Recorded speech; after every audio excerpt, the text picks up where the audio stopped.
Hello my dear students, welcome to Tansa classes. आज आपके लिए लेकर आए क्लास 11th की बुक हिस्ट्री से chapter number 6 the three orders का पार्ट 1 और 2 आपको ऑलरेडी दिया जा चुका है। तो बच्चों देखते हैं फर्स्ट क्वेश्चन यहाँ पर क्या है आपके लिए। आपको बताना है home did William the Duke of Normandy after crossing the English channel with his army defeat. यानी आपको बताना है जो ड्यूक ऑफ नॉर्मैंडी थे विलियम, उन्होंने इंग्लिश चैनल क्रॉस करके और वो भी अपनी आर्मी के साथ क्रॉस करके किसको डिफीट किया, हराया था। तो ऑप्शन आपके सामने है the Saxon king of Ireland, the Saxon king of Switzerland, the Saxon king of Germany और the Saxon king of England. तो बच्चों यहाँ पर राइट आंसर क्या होना चाहिए? यहाँ पर करेक्ट आंसर है option D, the Saxon king of England. Option D is the right answer. अब चलते हैं क्वेश्चन नंबर 55 के लिए। Which is the drawback of the wooden प्लफ। अब अगर हम बात करें जो वुडन प्लफ है, यानी जो लकड़ी का बना हुआ प्लफ था यानी हल था, उसकी क्या प्रॉब्लम थी, उसमें क्या ड्रॉबैक था? तो ऑप्शन आपके सामने है it was unable to fully draw out the natural productivity of the soil, या फिर हम कहें जो फील्ड्स हैं they had to be dug by hands often once in 4 years, या फिर हम ये कहें कि enormous manual labour was required. यानी इसमें जो है ऐसा था कि शायद जो पूरा का पूरा काम नहीं हो पाता था, और या हम कहें कि यहाँ हाथों से भी फिर काम करना पड़ता था, और 4 साल में एक बार तो खुद उसकी जो है ज़मीन की खुदाई करनी पड़ती थी, और ये कहें कि मैनुअल लेबर यानी आपको अपने हाथों से काम करना ही पड़ता था even after using the wooden प्लफ। यानी मुझे लगता है कि सभी ऑप्शन जो है वो करेक्ट हो सकते हैं, क्योंकि सभी ऑप्शन इस बात की तरफ इंडिकेट कर रहे हैं कि ये सब के सब ड्रॉबैक्स से। तो यहाँ पर राइट आंसर क्या होना चाहिए बच्चों आपके according? So I feel the correct answer is option D, all of these is the right answer. अब चलते हैं क्वेश्चन नंबर 56 के लिए।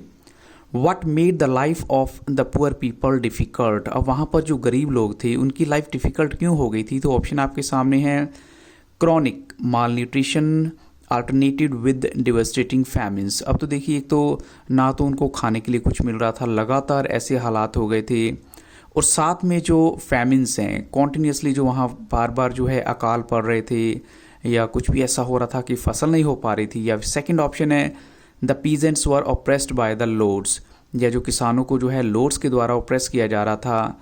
या फिर हम कहें कि यहाँ पर ऑप्शन ए और बी दोनों ही जो है करेक्ट आंसर हैं।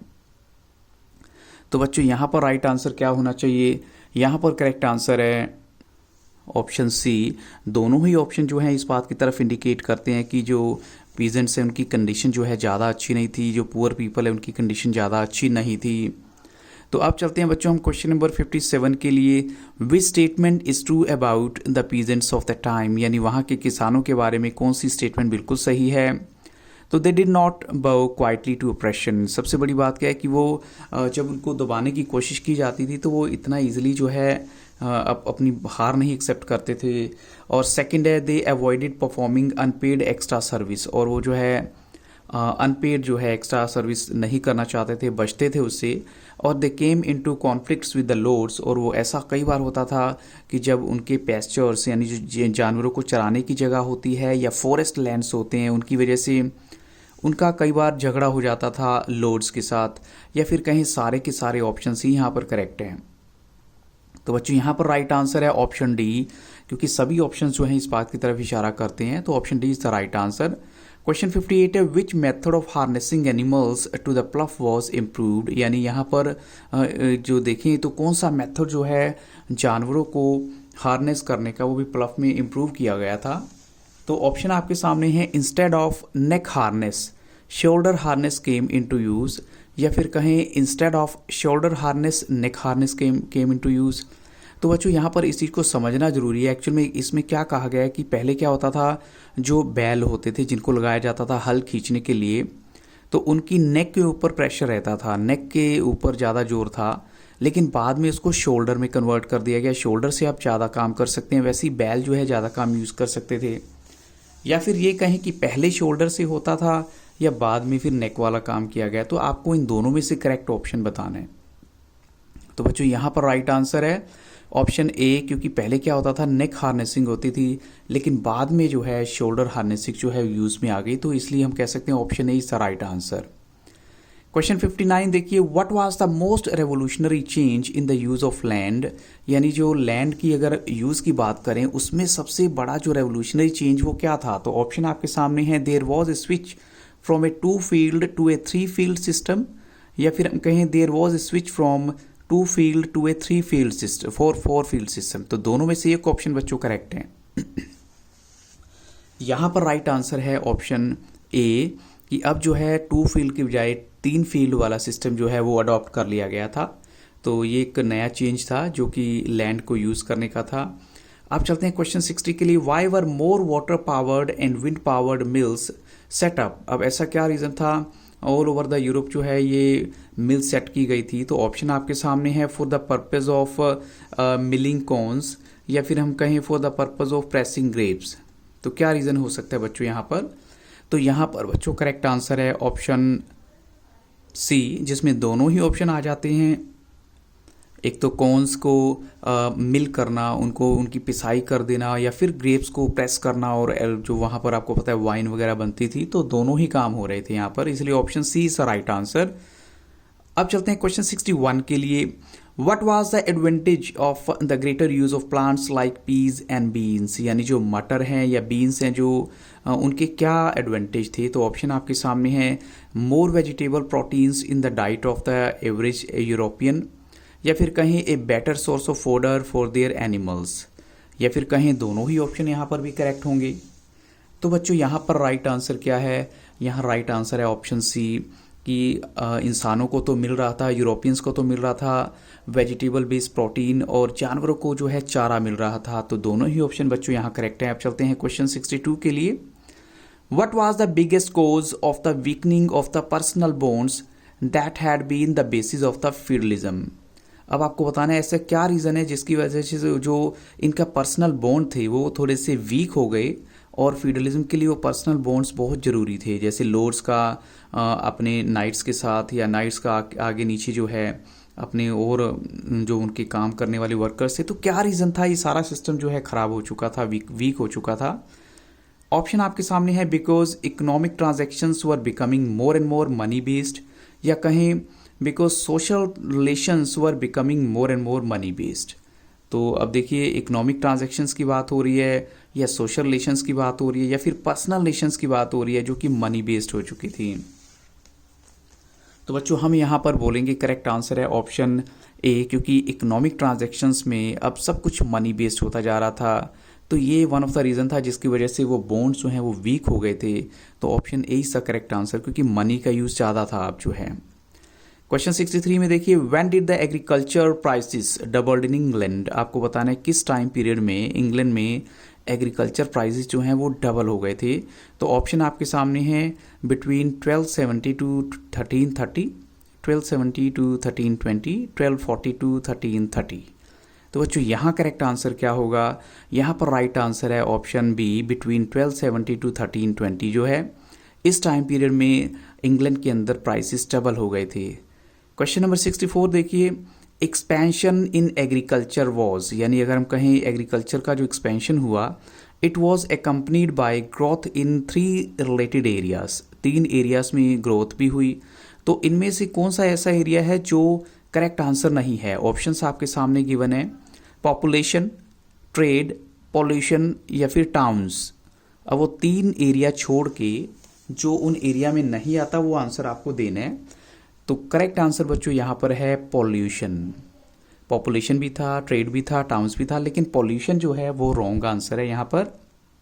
अब चलते हैं क्वेश्चन 65 के लिए, बेटर फूड मेंट डैश। अब बेटर फूड का मतलब क्या है, डैश, यानी complete the statement. Better living standard, या फिर बेटर इकोनॉमिक कंडीशन, या फिर ए लॉन्गर लाइफ स्पैन जो है, यानी अगर आप अच्छा खाना खाते हैं तो लिविंग स्टैंडर्ड अच्छा होगा, या इकोनॉमिक कंडीशन अच्छी होगी, या फिर एक लॉन्गर लाइफ स्पैन होगा। तो बच्चों यहाँ अकॉर्डिंग टू द टेक्स्ट हम करेक्ट आंसर लेंगे option C, a longer life span. Better food का मतलब होता है कि आपकी लाइफ जो है लंबी है, लॉन्ग हो जाएगी। क्वेश्चन 66 में देखिए, what led to the growth of periodic fairs and small marketing centres. अब आपको वो रीज़न देना है जिसकी वजह से पीरियोडिक फेयर्स वहाँ लगने लग गए, स्मॉल मार्केटिंग सेंटर्स बन गए। तो ऑप्शन है the people's habit of fun and enjoyment, या फिर कहें to set up selling centres of surplus grains, या फिर कहें to buy tools and clothes, या फिर ऑप्शन बी एंड सी यहाँ पर दोनों ही करेक्ट हैं। तो बच्चों यहाँ करेक्ट आंसर है ऑप्शन डी, यानी बी एंड सी दोनों विल बी जो है दोनों ही एक्सेप्ट किए जाएंगे आंसर, क्योंकि उनको अपनी सरप्लस स्क्रीन्स भी वहाँ सेल करनी होती थी और फिर उसके बदले में जो टूल्स या क्लॉथ्स वो परचेज करने होते थे, इसलिए बड़े सारे जो है वहाँ पर पीरियोडिक फेयर्स और स्मॉल मार्केटिंग सेंटर्स बन गए थे या उनकी ग्रोथ हो गई थी। क्वेश्चन 67 देखिए, which was a very popular saying at the time. वहाँ पर एक बहुत फेमस एक सेइंग थी, वो कौन सी है? ऑप्शन आपके सामने है, टाउन एयर मेक्स फ्री, या फिर कहें town air is absolutely free, या कहें town air is absolutely fresh, या टाउन एयर टेल्स ए लाई। तो बच्चों यहाँ करेक्ट आंसर है town air makes free. Actual में क्या होता है बच्चों, ये उस बात से लेकर है जैसे सर्व्स होते थे जो कि अपने लॉर्ड्स के अंडर काम करते थे, अपने जो मालिक के अंडर काम करते थे, जब वो भाग जाते थे वहाँ से, और अगर वो 1 साल और 1 दिन के लिए समझो भाग जाते हैं तो उनको फ्री माना जाता था, इसलिए वो शहरों में कहीं छिप जाते थे, इसलिए वो कहते टाउन एयर मेक्स फ्री।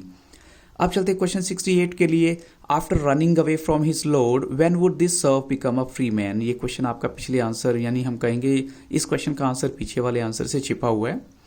तो ऑप्शन आपके सामने है, if you could stay 1 year and 1 day without his Lord discovering him, या if you could stay 10 years and 1 day without his lord discovering him, or if you could stay 2 years and 1 day without his lord discovering him। तो बच्चों यहाँ पर right answer क्या है? यहाँ right answer है option A, if you could stay 1 year and 1 day, यानी 1 year और 1 day अगर वो अपने मालिक की नज़र में नहीं आया तो उसको फ्री मान लिया जाता था। अब क्वेश्चन नंबर 69 देखिए, what was the population of the bigger towns that form the 4th order, यानी हम कहें कि बड़े बड़े टाउन जो कि 4th order का एक पार्ट बन चुके थे, क्योंकि देखिए हम कहेंगे क्लर्जी, नोबिलिटी और पीजेंट्री के अलावा जो अगर कोई और वो चीज़ आती है वो आती थी जिसमें कुछ प्रोफेशनल्स की ज़रूरत थी, तो बड़े बड़े टाउन्स डेवलप हुए, वहाँ उन प्रोफेशनल की ज़रूरत थी, तो हम कहेंगे उन पॉपुलेशन यानी उन एरिया की पॉपुलेशन जो है क्या थी उन टाउन्स की, जो 20,000 थी या 25,000 थी या 30,000 थी, यानी जो बड़े बड़े टाउन्स थे। तो बच्चों यहाँ करेक्ट आंसर है ऑप्शन सी, 30,000 जो है वहाँ की पॉपुलेशन थी। अब देखिए, what was the basis of economic organisation. Economic organisation का बेस आपको बताना है, तो ऑप्शन है टैक्स, ट्रेड या फिर गिल्ड। यहाँ पर बच्चों आपके सामने 3 ऑप्शन है, तो यहाँ करेक्ट आंसर है गिल्ड, यानी option C is the right answer. अब आप कहेंगे गिल्ड क्या होता है? एक्चुअल में क्या होता है, एक वन काइंड ऑफ एसोसिएशन होती थी जो सब चीज़ों को देखती थी। आप आगे क्वेश्चन देखेंगे तो आपको इस आंसर का मीनिंग भी क्लियर हो जाएगा। वे statement is true about guild, तो ऑप्शन आपके सामने है, it was an association which controlled the quality of the product, या फिर ये एक एसोसिएशन थी जो कंट्रोल करती थी the price of the products, या फिर कहें एक एसोसिएशन थी which control the sale of the product, और या फिर कहें ऑल ऑफ दीज। सभी के सभी ऑप्शंस यहाँ पर करेक्ट होंगी। तो बच्चों यहाँ पर राइट आंसर है ऑल ऑफ दीज, क्योंकि ये गिल्ड के बारे में सारी बातें बिल्कुल सही हैं।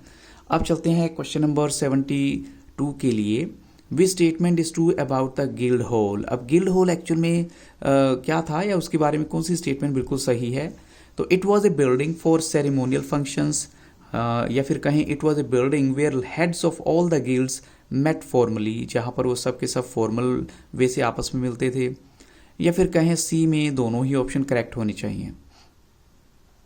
तो बच्चों यहाँ राइट आंसर है option C, both A and B वो एक्सेप्टेड आंसर है। अब चलते हैं क्वेश्चन नंबर 73 के लिए, वाई वर द स्कैंडिनेवियन यानी Scandinavian merchants sailing south from the North Sea. क्या रीज़न था कि वो साउथ से सेल करके नॉर्थ सी की तरफ जा रहे थे? तो ऑप्शन आपके सामने है, to exchange fur and hunting hogs for cloth, या to exchange fur and hunting dogs for cloth, या to exchange fur and hunting owls for cloth. तो उसका रीज़न था बच्चों ऑप्शन ए, क्योंकि वो अपना फर और जो होता है हंटिंग हॉक्स जो हैं उनको क्लॉथ के लिए एक्सचेंज करने के लिए जाया करते थे। अब चलते हैं क्वेश्चन नंबर 74 के लिए, what did the English traders sell. English traders क्या बेचा करते थे? तो ऑप्शन आपके सामने हैं, आयरन, कॉटन, स्पाइसेस या फिर टिन। तो बच्चों यहाँ राइट आंसर है, जो इंग्लिश ट्रेडर्स सेल किया करते थे चीज़ें वो थी टिन, यानी tin is the correct answer. अब चलते हैं क्वेश्चन नंबर 75 के लिए, which one of the following was the ways in which the rich merchant spend their money, इनमें से वो कौन सा तरीका है जिसमें रिच मर्चेंट अपनी मनी स्पेंड करते थे। तो ऑप्शन आपके सामने है to give donations to beggars, या to give donations to the poors, और या फिर to give donations to the churches, यानी चर्च में वो अपनी डोनेशन देते थे। तो बच्चों यहाँ करेक्ट आंसर है ऑप्शन, हम कहेंगे option C, because D option नहीं था तो उसको सी कर दिया गया है। तो option C is the right answer. अब चलते हैं क्वेश्चन नंबर 76 के लिए, इसको भी हम करेक्ट कर देते हैं, ऑप्शन सी। 76 में है from which century large churches called cathedrals were built in France, यानी किस सेंचुरी से जो है जो बड़ी बड़ी चर्च होती है जिनको कैथेड्रल्स कहा जाता था वो फ्रांस में बिल्टअप हुई थी। ऑप्शन आपके सामने है फ्रॉम द 11th सेंचुरी, या फिर कहीं from 12th century, from 14th century, या फ्रॉम 15th सेंचुरी। तो बच्चों यहाँ राइट आंसर पर क्या होना चाहिए, यहाँ पर बच्चों करेक्ट आंसर है option B, from 12th century जो है। अब चलते हैं क्वेश्चन नंबर 77 के लिए। When did Europe face massive cattle deaths, यानी यूरोप में बहुत बड़े स्केल की जो कैटल क्या होते हैं, जो जानवर होते हैं, उनकी डेथ कब हुई थी। तो ऑप्शन आपके सामने है इन 1324, 1333, 1345 या 1320। तो बच्चों यहाँ राइट आंसर क्या होगा, यहाँ पर करेक्ट आंसर है ऑप्शन डी, इन 1320 में। अब चलते हैं क्वेश्चन 78 के लिए। Why was trade hit by a severe shortage of metal money, अब ट्रेड पे मेटल मनी की वजह से क्यों प्रॉब्लम हुई, क्या रीज़न था, सीवियर शॉर्टेज हो गई थी मेटल मनी की, तो क्यों जो है ऐसा हुआ। तो ऑप्शन आपके सामने है because of the shortfall of output of silver mines in Austria, या कहीं because of the shortfall of output of silver mines in Serbia. Austria में शॉर्टफॉल हो गई थी या सर्बिया में, या फिर कहीं दोनों ही ऑप्शन यहाँ करेक्ट हैं। तो बच्चों यहाँ पर भी करेक्ट आंसर है ऑप्शन सी, कि सर्बिया और ऑस्ट्रिया में जो सिल्वर माइंस हैं उनकी शॉर्टफॉल यानी उनकी शॉर्टेज हो गई थी। तो करेंसी कहाँ से बनती, इसलिए अब उन्होंने क्या किया, बाद में कुछ और मेटल्स मिला के जो थोड़ी चीप होती थी, सस्ती होती थी, उनसे जो है करेंसी बनाना स्टार्ट कर दिया था। क्वेश्चन 79 है the deadly bubonic plague infection is also known as, यानी जो बुबोनिक प्लेग है उसको दूसरा नाम क्या दिया गया है। तो ऑप्शन आपके सामने है the ultimate death, the black death, the dark death. तो यहाँ करेक्ट आंसर बच्चों क्या होगा, यहाँ पर करेक्ट आंसर है ऑप्शन बी, उसको ब्लैक डेथ का नाम भी दिया गया है। अब चलते हैं क्वेश्चन 80 के लिए। When was France hit by this epidemic, यानी बुबोनिक प्लेग जो है वो फ्रांस में उसने कब अटैक किया। तो ऑप्शन आपके सामने है between 1345 to 50, 1345 to 55, 1345 to 58, 1347 to 50। तो बच्चों यहाँ पर करेक्ट आंसर है ऑप्शन डी, 1347 टू 50 जो है जब बुबोनिक प्लेग ने अटैक किया था फ्रांस पे। तो अब चलते हैं क्वेश्चन 81 के लिए। When did the peasants revolt in Flanders, अब फ्लैंडर्स में किसानों ने रिवोल्ट किस लिए किया था। तो ऑप्शन आपके सामने हैं। अब देखिए इसका भाई रीज़न था कि जब प्लेग की वजह से बहुत सारे लोग मारे गए तो काफ़ी प्रेशर आ गया लॉर्ड्स के ऊपर भी, उनकी जो रेवेन्यू कम हो गया, उन्होंने पीजेंट्स के ऊपर प्रेशराइज करना स्टार्ट कर दिया, उनसे रेवेन्यू ज़्यादा लेने की कोशिश की, तो उन्होंने रिवोल्ट भी किया। तो यहाँ फ्लैंडर्स में कब रिवोल्ट हुआ, ऑप्शन आपके सामने है इन 1323, 1325, 1326 या 1328। तो बच्चों यहाँ राइट आंसर क्या होगा, यहाँ पर राइट आंसर है ऑप्शन ए, 1323 में। क्वेश्चन 82 है in the 15th and 16th century when the European kings strengthened their military and financial powers, what name was given to them by the historians. जब 15 और 16th century में European Kings ने अपनी military power को, financial power को बढ़ाया, तो historians ने उनको क्या नाम दिया। तो ऑप्शन आपके सामने है the new Kings, the new monarchs, the new hopes, the new lease. तो बच्चों उनको नाम दिया गया था ऑप्शन बी में, जैसे कि द न्यू मोनार्क्स जो है उनको कहा जाता था।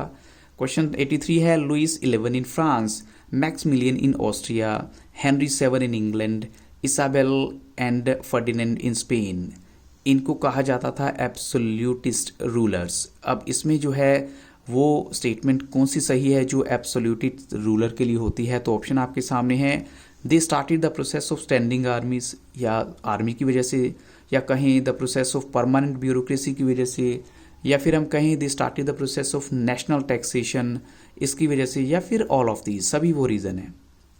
तो बच्चों यहाँ करेक्ट आंसर है ऑल ऑफ दीज, यानी option D is the right answer, जिसकी वजह से उनको एब्सोल्यूटिस्ट जो है रूलर्स कहा गया है।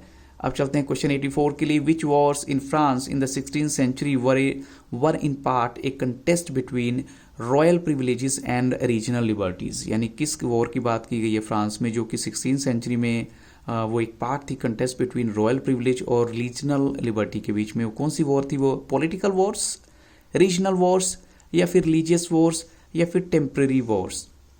तो बच्चों यहाँ करेक्ट आंसर है रिलीजियस वॉर्स, यानी वो जो वॉर्स थी वो रिलीजियस वॉर्स थी, जो एक कंटेस्ट था बिटवीन रॉयल प्रिविलेज के बीच में और रीजनल लिबर्टीज़ के बीच में। अब चलते हैं क्वेश्चन 85 के लिए। Why the royal absolutism was called a modified form of feudalism? जो रॉयल एब्सोल्यूटिज्म है उसको मॉडिफाइड फॉर्म ऑफ फ्यूडलिज्म क्यों कहा गया है? Because it was totally based on the previous experiences, या कहीं because the nobles from being opponents to the new regimes they quickly transform themselves into loyalist. तो इन दोनों में से जो है बच्चों एक करेक्ट आंसर आपको बताना है। तो बच्चों यहाँ पर करेक्ट आंसर है ऑप्शन बी। उसका रीज़न क्या है कि अब फ्यूडलिज्म का थोड़ा सा मॉडिफाइड वर्जन आ चुका था कि जो ऐसे वो नोबल्स थे, अब उनको पता था कि राजा को हराना मुश्किल है, उसकी आर्मी बहुत स्ट्रॉन्ग है, तो उन्होंने अपने आप को चेंज किया, अपने एटीट्यूड को चेंज किया, अपनी लॉयल्टी शो की राजा के लिए, ताकि वो अपने आप को सर्वाइव कर सके, बचा सके। तो option B is the right answer. अब चलते हैं क्वेश्चन 86 के लिए। What was the name given to the French consultative assembly in 1614? यानी क्या नाम दिया गया था फ्रेंच कंसल्टेटिव असेंबली को जो 1614 में हुई थी? तो ऑप्शन आपके सामने है estates Commons, estates generals, estates nobles. तो बच्चों ये तो बड़ा कॉमन सा आंसर है, यहाँ पर करेक्ट आंसर है ऑप्शन बी एस्टेट जनरल। आपने क्लास 9th में भी पढ़ा होगा। अब चलते हैं क्वेश्चन नंबर 87 के लिए। Who ruled for 11 years without calling the parliament? यानी एक बार भी पार्लियामेंट की मीटिंग नहीं हुई, 11 साल तक उसने रूल किया, वो राजा कौन सा था? तो ऑप्शन आपके सामने है किंग चार्ल्स 1, लुइस 15, या फिर लुइस 14, या लुइस 11। तो बच्चों यहाँ करेक्ट आंसर है ऑप्शन ए किंग चार्ल्स 1 जो है। और इन्हीं क्वेश्चंस के साथ इस वीडियो को यहाँ स्टॉप करूँगा। I hope so this questions will definitely help you lot. और अगर वीडियो अच्छा लगा हो तो लाइक शेयर और सब्सक्राइब करना मत भूलिएगा। So thank you very much and have very nice day.